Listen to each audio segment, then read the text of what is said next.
News top 9 मध्ये सगळ्या महत्त्वाच्या घडामोडींचा आढावा घेणार आहोत। सुरुवात करणार आहोत राज्यातल्या वाढलेल्या मतदानाच्या टक्क्यावरून, वाढलेल्या मतदारांच्या मुद्द्यावरून। विरोधकांनी काही सवाल सरकारला विचारलेले आहेत, निवडणूक आयोगाला विचारलेत। नेमके कोणते मुद्दे विरोधकांनी उपस्थित केले जाणून घेऊया। लोकसभा विधानसभेतील मतदार यादी फोटोसह देण्याची राहुल गांधींची मागणी। काहीतरी चूक असल्यानंच निवडणूक आयोग उत्तर देत नसल्याचा आरोप। आयोगाने उत्तर दिलं नाही तर कोर्टात जाणार राहुल गांधींचा दावा।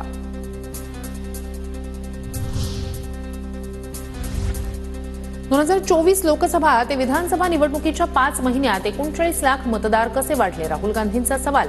तर वाढलेलं मतदान भाजपला झाल्याचाही दावा। ईव्हीएमवरील आरोपांना निवडणूक आयोगानं आधीच उत्तरं दिली आहेत। आता विरोधकांकडून नवीन नरेटिव्ह तयार करण्याचा प्रयत्न सुरू आहे। फडणवीसांची टीका। महाराष्ट्राच्या निवडणूक निकालांमध्ये अनेक अनियमितता आढळल्या। विधानसभा निवडणुकीत 39 लाख मतदार वाढले।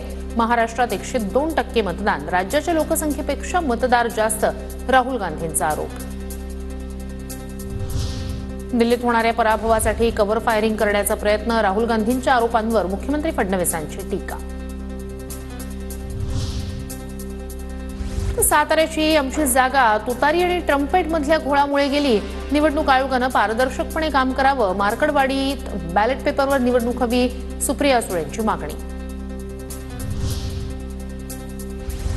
निवडणूक आयोग जिवंत असल्यास राहुल गांधींच्या प्रश्नांची उत्तरं द्यावी, राऊतांची मागणी। निवडणूक आयोग सरकारची गुलामी करत असल्याची ही टीका।